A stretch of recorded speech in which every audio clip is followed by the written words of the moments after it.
One Zambia, One Nation. A very warm welcome to Zanis TV Main News. We are broadcasting to you from Mass Media Complex in Lusaka District. I am your presenter, Nambula Mwangala, and my sign language interpreter is Neham Mombi.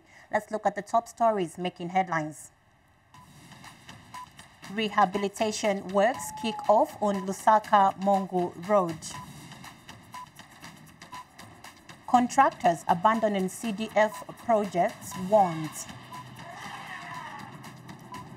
Lukulu Town Council procures drilling rig.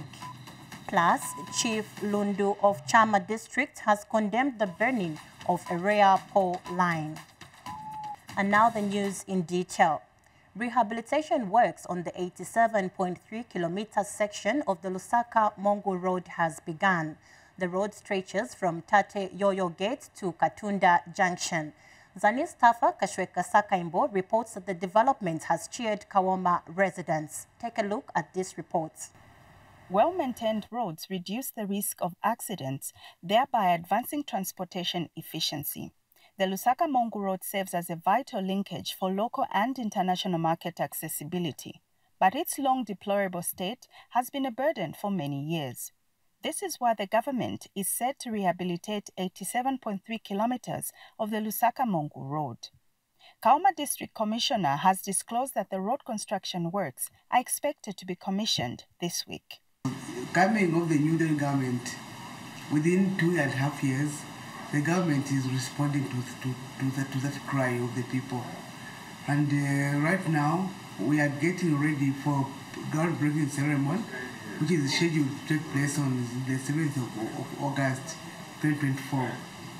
And people are very, very excited because it was a cry for everyone. On the road, people are taking 2 hours from TPZ to Katunda. Now that the road is being worked on, that's why people are excited. If people were able to dance, you could see that people are dancing. But as a province and as Kaoma, we are very, very excited, and we just want to say thank you very much to the government for that quick response to hear the cry of the people of Western Province. And many people, even those who are coming from Lusaka now, who rejoice, and I hear that even those people, some people who want to come to Mongu, now they're diverting, they're using the longest way from Lusaka to Livingstone just to avoid this stretch. So with that response, I think everyone is going to rejoice. Kauma residents are happy with the news of works to be carried out on the dilapidated Lusaka-Mongu stretch, an important trade route to the Western Province. Especially with my driver. Kuchoka hapa kwenda kufika Monga pa TPZ ungaende polo 4 hours, 3 hours ndiye kwenda kufika. Tikaenda ku Mongu kwa hiyo nyonyi ndiye we. So ama truck wenze mavuto. Oloche ma drivers wa muka wa mabe babezo danda ula. Munga je ku Western mukoza kuti mamoto kambili anaona ungeke. Just because ya road. Na vela bu ino road hapa ikayamba pa tindra che bamene wazabu basekule kuti by next week or 20 wikankala kuno tufunika tayamba. Na bamutapa basebenze tavana mushe apela kuzabula kozona vya mushe chekuno mwe bayipangira lodi choka pa kwenda situka tandalo tava tusebenzera zona tavana mushe tuvira mushe futi wakabwele che hapa baona bayisekwenese ku fa kuchema chito ese peze kundala. In today's fast-changing world, where accessibility is paramount, once completed, the Lusaka-Mongu Road is expected to advance economic growth in the region. Kashweka Sakaimbo reporting, Kauma District, Western Province. Meanwhile, Chikankata Constituency Member of Parliament Jacqueline Sabao has warned contractors with prosecution for abandoning CDF Constituency Development Fund projects. She was speaking after she inspected some projects that have been abandoned by a contractor after being paid. Here are the details. Chikankata Constituency Member of Parliament Jacqueline Sabao has disclosed that government has with immediate effect terminated the contract of the contractor building Chikani Health Post in her constituency for abandoning the works after getting CDF funds. The MP said this when she toured Chikani Ward in her constituency. The challenge with this one is a contractor he stopped the works, and the council made a decision to terminate his contract, so we have procured for another contractor. What warning can you sound to contractors who are abandoning projects which are being done using the CDF? My opinion, all the contractors who are abandoning projects are going to list their names and send them to the Ministry of Local Government so that they can be blacklisted. From nowhere, just disappeared after getting the money, then it disappeared without even paying the workers. These contractors should be serious. They should be serious. And this time around, the government is trying to decentralize these contracts to local contractors. If that one is a local contractor or it may be a foreign contractor, we shall find out at the council there. As a party, we'll see what he can do. Zanis reports in Chikankata district of Southern Province. World Vision Zambia, in partnership with the Department of Water Development, has commenced the drilling of 60 new boreholes in several areas of Mwinilunga district of Northwestern Province. Obed Lijimu has the rest of the details in this report.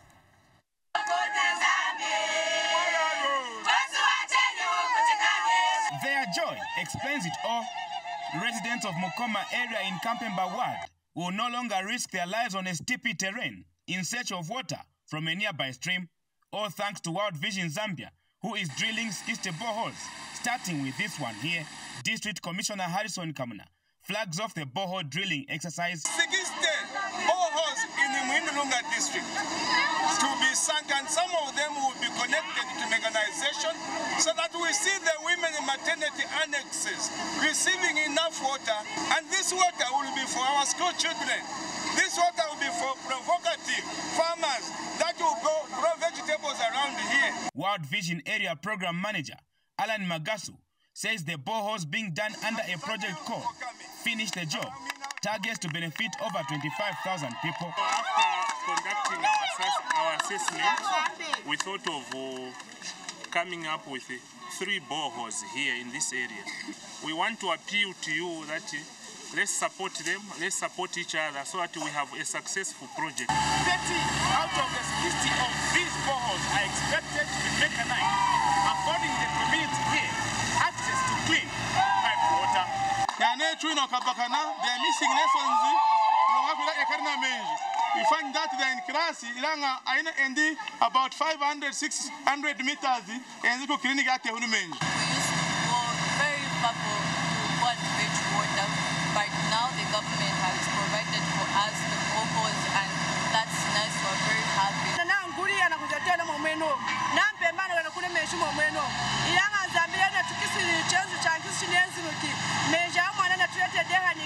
$120 communities are expected to benefit from this project, costing over 9.5 million kwacha. Reporting for Zanis, Obed Lijimu in the Mwinilunga district, Northwestern Province.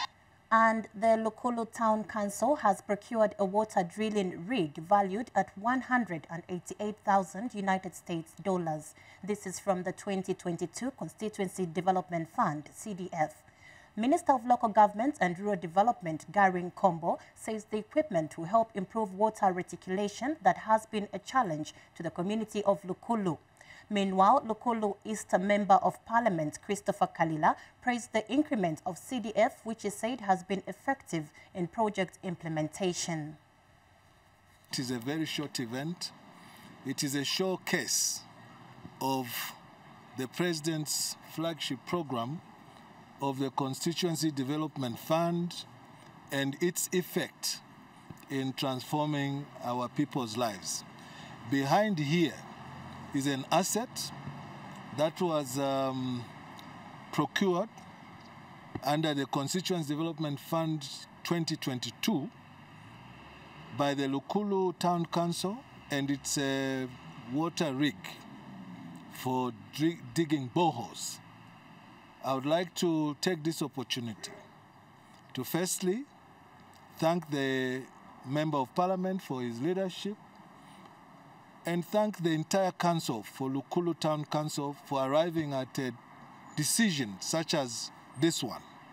It is as though they were being prophetic that 2 years down the line we are going to suffer a natural calamity, which is the drought.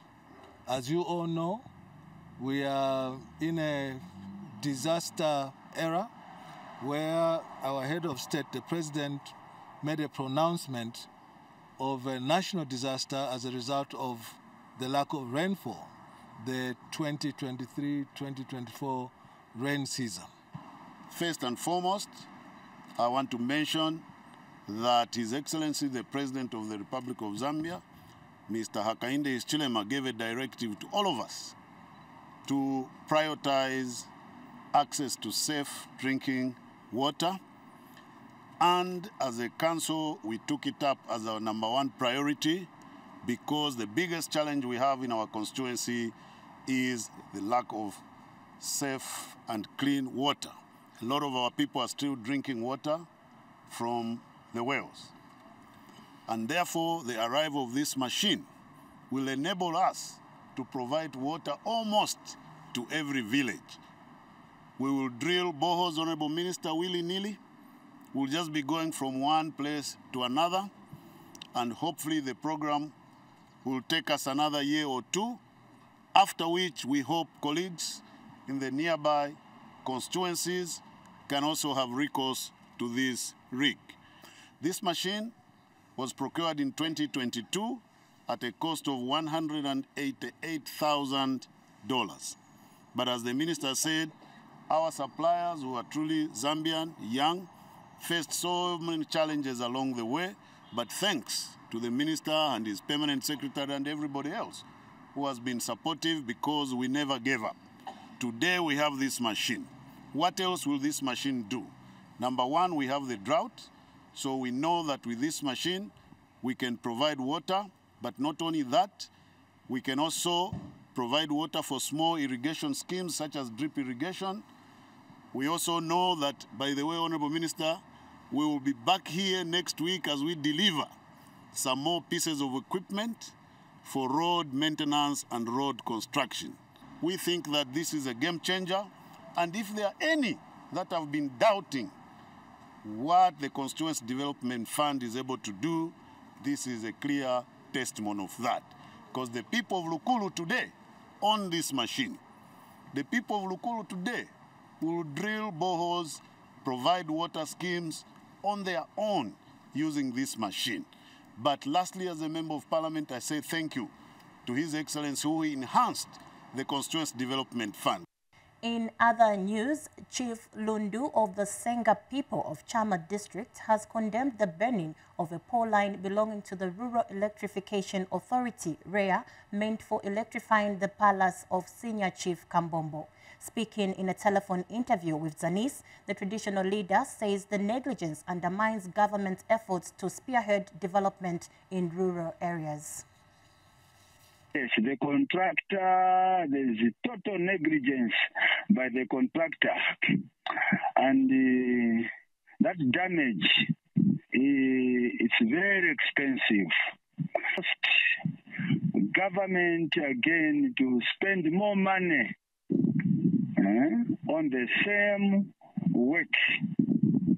Hence, those are the issues that makes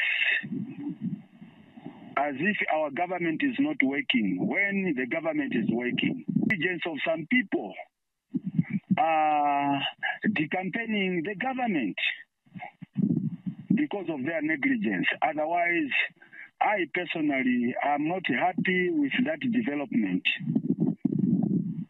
That is very sad. That is misuse of funds. That negligence is not good. It should not be repeated. They should not expect the president to order from State House and monitor where the poles are dropped. That's not the work of the president. These other stakeholders must take keen interest in the safetyness of those poles, other than what we are seeing now.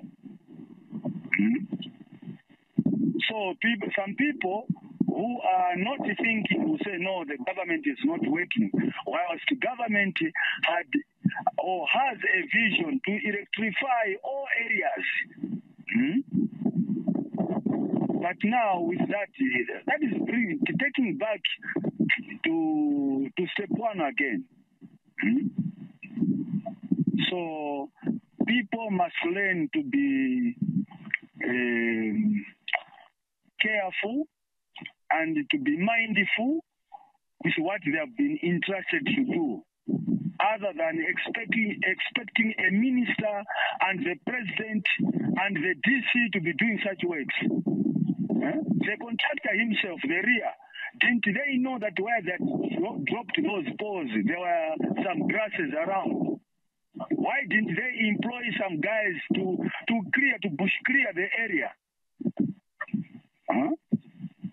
So that is a very backward project which has happened there. We now take a short break, but we have more interesting stories coming up in education and health. Keep watching. The Issue is a program that looks at topical issues happening in the country. Watch The Issue every Friday at 19:30 hours, only on Zanis TV, Channel 6 DTT and Channel 458 DTH on Topstar. Don't miss.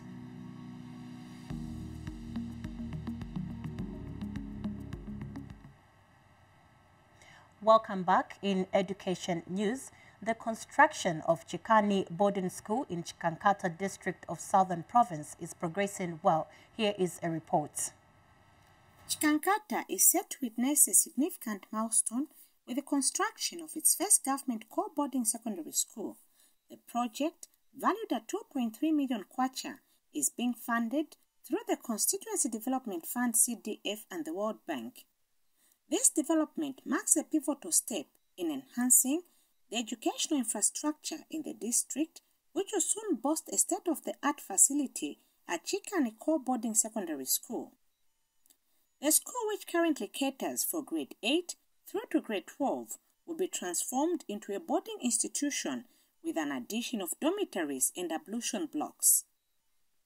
Chikankata Constituency Member of Parliament Jacqueline Sabao recently visited the construction site to inspect the progress and express satisfaction with the rapid pace of works being undertaken by the contractor.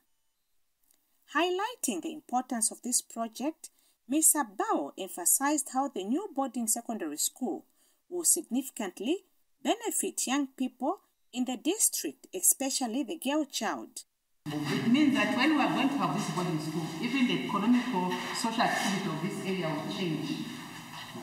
There will be a lot of activities in terms of business. But the new Don government gave us a good amount under the CDF. Us as a CDF for Chikankata, we thought of turning this school into a boarding school because we understand that it has already facilities that were sponsored by World Bank. So hence to make it a better school, we thought of making it a boarding school. And we all know that in Chikankata we don't have a government boarding school, apart from the mission school, which is Chikankata Mission, but we also needed to have a government boarding school, hence coming up with this idea of adding other facilities to the school. You have been with us, supporting us through the grants which come on time. Apart from that, you are building us a boarding facility which will open so many opportunities to us. So as a school, we are humble. And your presence, I know, it has come with many blessings. You are a very dedicated leader, committed to duty, but you have spared time to come and see us. We are very happy for this, and we are thanking government for this construction of this school, because this is the first secondary school at Chikani, so people, they are happy. We are very grateful because it's the first government boarding school we have in Chikankata district, which is constructed by the government through the CDF. Zanis reports in Chikankata district of Southern Province. And the construction of a 1x3 classroom block at Kajiba Primary School in Kajiba Ward in Solwezi district has reached an advanced stage. The project is being undertaken using the 2022 Constituency Development Fund CDF allocation. The newly elected Solwezi Municipal Council Constituency Development Fund CDF committee members have toured selected projects in the district to monitor the recorded progress. One of those projects is a 1x3 classroom block at Kajiba Primary School. CDF chairperson appeals to the contractor to deliver quality works. We have taken note of your observations and will improve on them. But for now, we are begging and requesting you to do a better job. The contractor here has assured the committee of completing the works on time. Yeah, we are equal to 2 weeks to finish what we are doing. Because once we put the iron sheets, then we are done. Plastering and painting is not. Yeah. If you can see, the classroom is almost done. The initial contract was terminated due to underperformance, and this is the second contractor to work on this project. For Zanis in Solwazi District, Northwestern Province, I am Mary Ndlovu. In health news, in an effort to combat malnutrition in Pemba District, the Ministry of Agriculture has partnered with the Ministry of Health to train nutrition volunteers. Nutrition volunteers from 75 women groups are currently undergoing training in food preparation and preservation. More in the following reports. The impact of the recent drought in Pemba District is still being felt, with many households struggling with food security. To address this challenge, the Ministry of Agriculture's Kaluli Development Foundation has joined forces with the Ministry of Health in Pemba to empower the community with essential nutrition knowledge. Nutrition volunteers from 75 women groups in Siamule Agriculture Camp are undergoing intensive training on food preservation and preparation from the local available foods. Pemba District nutritionist Wabista Moya hopes that the knowledge gained from these trainings will spread throughout the community, leading to improved health outcomes. As health, we are engaged to help train the nutrition volunteers under this project under KDF. So for these volunteers, we've been conducting a series of trainings. For today, we had the cooking demonstration where we are looking at the local available foods in conjunction with this drought that is happening. So we're looking at which foods can be brought and which we identified and how are they prepared so that they suit and be consumed, looking at the body needs, especially for these under 5 children, the pregnant and lactating women. Going forward, we hope that this series of trainings is going to be projected out there in the community so that other community members are able to benefit from what these nutrition groups are learning. And Kaluli Development Foundation nutritionist Mildred Hibanyama highlights the project's goal of enhancing the livelihoods of rural communities in Pemba District. Kaluli Development under 342 has got 6 components. Nutrition is one of the components. So our goal is to see that we have the health communities. We teach them how to prepare balanced meals, how to process and preserve vegetables, and other things. Lida Sinagoma, a nutrition volunteer, has expressed gratitude for the training, acknowledging that it has opened her eyes to the importance of balanced nutrition for our children's health. Twalumba kuli bahulumende antomwa abakaluli kweta program A twajana mu bubotu twahiva bulimbo twezere igubamba ihagujana kujana bubotu muri kuba tuyisha. Chintu Nangamba, for Zanis News in Pemba District, Southern Province. We now take our last break. Stay tuned. Zambia Today is a program that keeps you informed on various government policies and programs. Join us every Tuesday at 18 hours on Zanis TV, Topstar platform, channel 6 DTT and 458 DTH. Don't miss.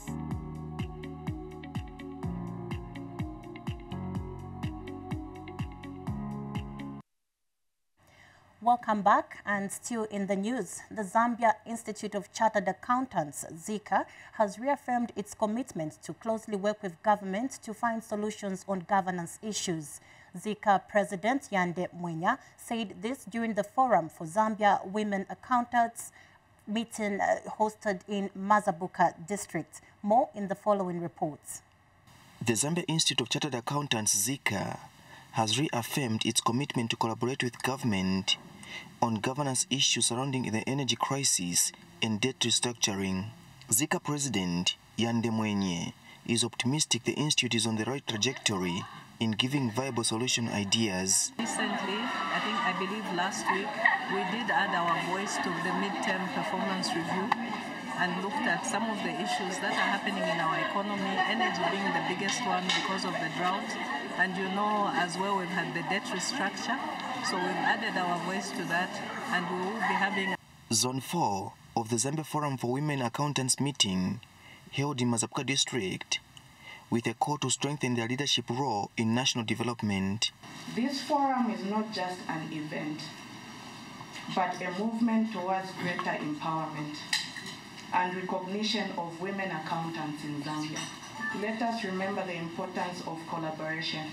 Together we can overcome challenges, seize opportunities, and pave the way for future generations of women accountants. The Zambia Forum for Women Accountants Zone 4 also donated various items to Mazapuka General Hospital Maternity Ward. As female accountants, we may not all be mothers physically, but we understand some of the challenges and needs that are faced, particularly in the maternity ward. You've given us the beds, the mattresses that we need, even the coverings themselves. So what we are saying is, thank you very much and thank you. May God richly bless you.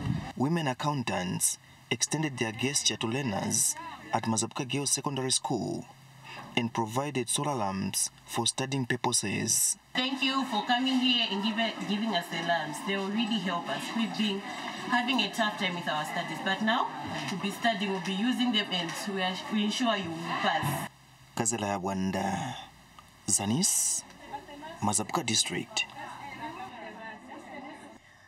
Government has implored the various ethnic groups in Northern Province to embrace cultural differences and appreciate the richness of diverse cultures to strengthen and unite communities. Northern Province Permanent Secretary Bernard Mpundu says appreciating the richness of diverse cultures will make communities stronger and more vibrant. The Permanent Secretary said this in a speech read on his behalf by Provincial Assistant Secretary Jordan Mwenya at the second Provincial Cultural Festival held in Kasama yesterday. Taonga Nkoma gives us a report. Cultural festivals play a key role in preservation and promotion of the cultural heritage of different groupings. They help people, tribes, or regions to be identified. It is for this reason that Northern Province has held its second cultural festival, which had representation from Mbala, Mungwi, Mpulungu, Mporokoso, and Kasama districts. The festival, which was held in Kasama, showcased various traditional dances, a live band, artworks, crafts, handcrafts, traditional food, and beverages, among others. Northern Province Permanent Secretary Bernard Mpundu was represented at the event by Assistant Secretary Jordan Mwenya. This event plays a great role in enhancing national cohesion and integration, which is highly emphasized in our institution and the country at large.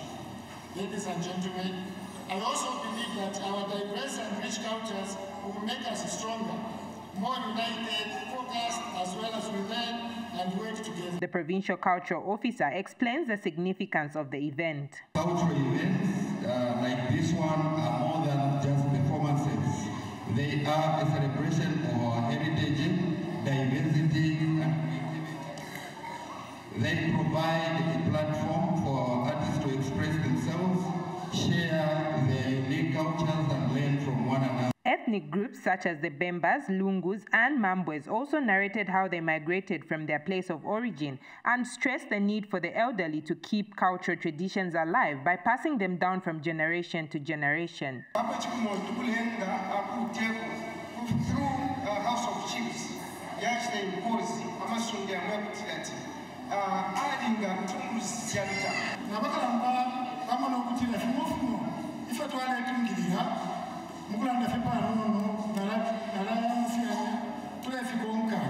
This year's cultural festival was celebrated under the theme, At 60 Years Strong, One Nation, One People Through Cultural Diversity. For Zanis in Kasama, I'm Taonga Nkoma. Now, Senior Chief Nkula of the Bemba people in Chinsali district says the opening of the Simon Mwansa Kapwepo Museum will help preserve arts and culture for future generations. And acting Chinsali District Commissioner Brenda Silwembe says Simon Mwansaka-Popwe's contribution to Zambia's independence, culture and development will forever remain immeasurable. Bupe Lombanya has details in the following reports. It has been 44 years since Simon Mwansaka-Popwe died, but his legacy lives on as he continues to inspire generations of Zambians. In Chinsali district where he was born, a museum has been established and launched to honor his legacy. Today, we gather here to launch the museum for the preservation of our history, art and culture, for the future generation to come and refer to. Let me conclude by thanking all those who helped in any way possible for the establishment of this wonderful museum. As I declare it launched on this day. Acting Chinsali District Commissioner Brenda Silwembe says the Simon Mwansaka-Popwe Historical Museum is a celebration of the gallant freedom fighters' achievements and inspiration to the Zambian people. Simon Mwansaka-Popwe Historical Museum will therefore serve as a repository of history, a celebration of his achievements, and an inspiration to the future generations. Meanwhile, a consultant, Silu Piangoma, says Simon Mwansaka-Popwe Historical Museum is a starting point to tell stories of the heroes of Zambia. This is a very remarkable moment for me and for many other Zambians out there, as it is the starting point of us telling our own stories about our heroes. And as we celebrate 60 years this October of Zambia's independence, it is very, very important to look into it, that we start to preserve the knowledge and the history of the founding fathers of this nation, Zambia. And speaking on behalf of the family, Chilesheka-Popwe, the daughter to the late brave freedom fighter, gave a vote of thanks and reviewed three main sponsors of the museum as Zanaco, Access Bank and Standard Chartered Bank. Bupe Lombanya reporting for Zanis News in Chinsali District, Muchinga Province. The Lubinda Ntongo traditional ceremony of the Kaunda people of Northwestern Province has been commemorated. Senior Chief Luembe of the Nsenga people of Eastern Province officiated as guest of honor. More details in the following reports.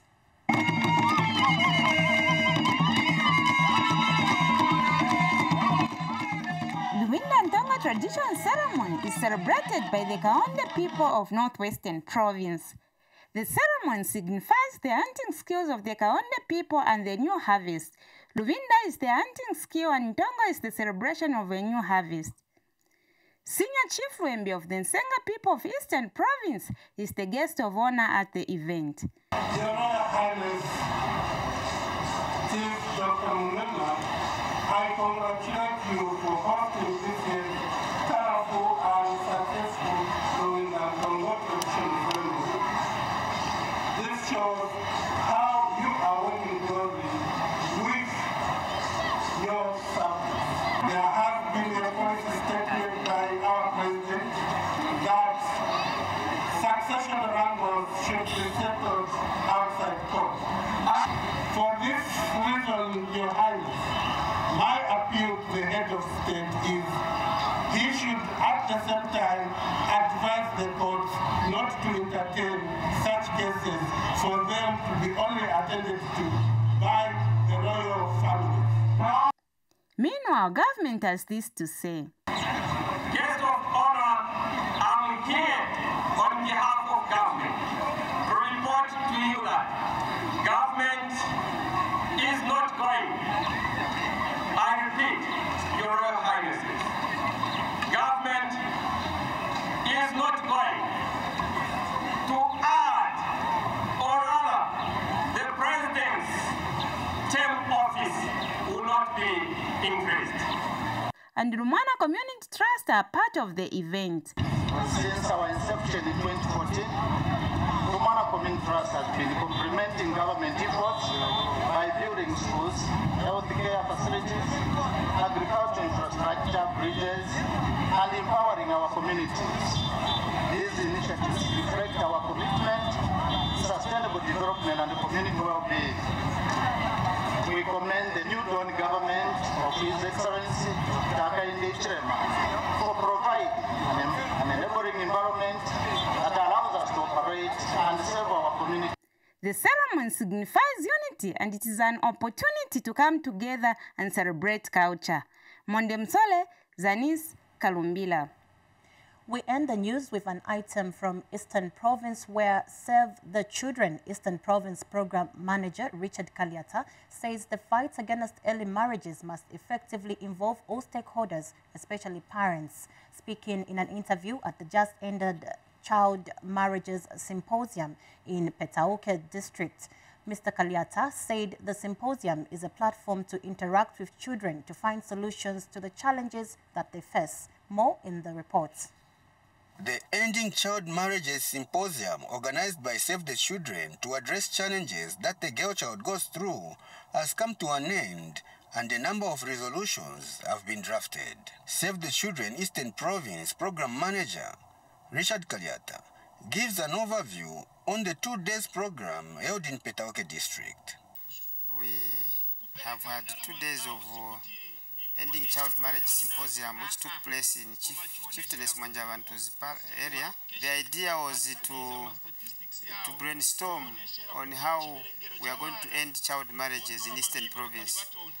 During the symposium also, we have realized that this is a year of a drought, so children are actually vulnerable due to the drought. So we have partners like World Food Program and other partners who are supporting households in terms of food security, so that children have got access to food and be able to reduce on child marriage and teen pregnancies.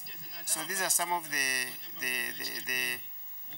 outcomes of this symposium. Ministry of Community Development, Eastern Province Child Development Coordinator Gerald Tembo has commended Save the Children for organizing the symposium to end child marriages as well as teenage pregnancies. As a department, we are mandated to look into the policy that is surrounding all issues that are taking care of children.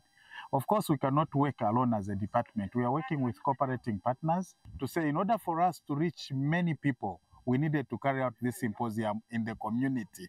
And for sure, it has yielded results. We've had a huge number of people attending from the community. So the messages have been broadcasted. And the traditional leadership is happy with the support and partnership with Save the Children targeted at protecting young girls.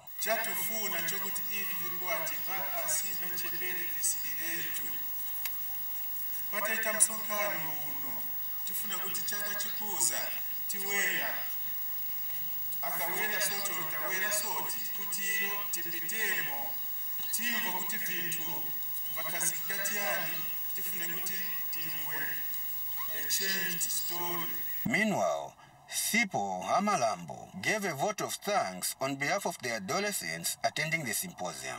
To serve the children and their collaborating partners, we say thank you for this opportunity. We as adolescents ask you to continue such events as this one for us to combat early marriages.